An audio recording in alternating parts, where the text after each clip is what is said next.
gouvernement du Sénégal a fait une requête envers la BAD et au GAFS-SP pour la finalisation de ces travaux.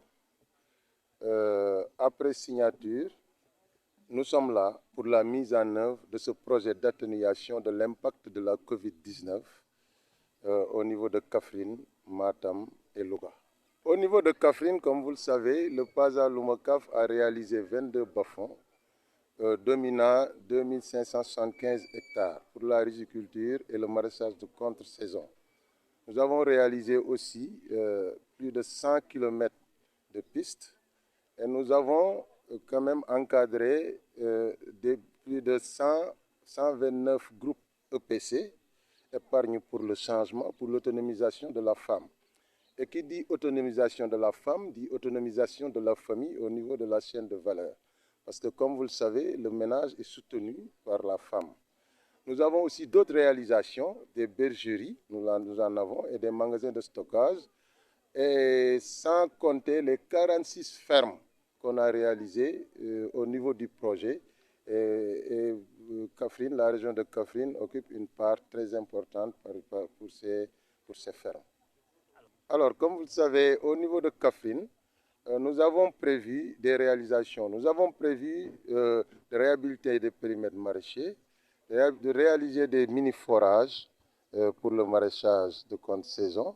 Nous avons prévu aussi de construire des magasins de stockage. Je crois que le coordinateur du volet eau de surface reviendra là-dessus. Nous avons lancé tous nos marchés au niveau national qui sont approuvés et enregistrés. Et les entreprises ont reçu leur ordre de service et sont sur le terrain. Notre seul handicap, on va le dire, c'est que le projet a été démarré avec un grand retard. Nous avons accusé 3 ans de retard avant d'avoir l'accord par rapport au projet C19 PASA Loumacaf. Après la signature des accords, nous avons aussi eu un retard de 5 mois. Donc nous avons commencé en avril passé pour 9 mois d'exécution du projet C19 PASA Loumacaf. Mais nonobstant, on ne va pas se baser sur cela. On est en train d'accélérer la cadence pour avoir des réalisations de qualité. C'est à cause de ça que les marchés ont été approuvés dans des temps records. Et actuellement, nous sommes là pour la première activité du projet C19 PASA Loumacaf, qui est l'atelier épargne pour le changement, qui est en même temps un atelier de sensibilisation, de partage pour les activités du C19 PASA Loumacaf. Je crois que les experts sont là, le suivi d'évaluation est là, qui va faire la présentation du C19 PASA Loumacaf et des résultats obtenus avec le PASA Loumacaf.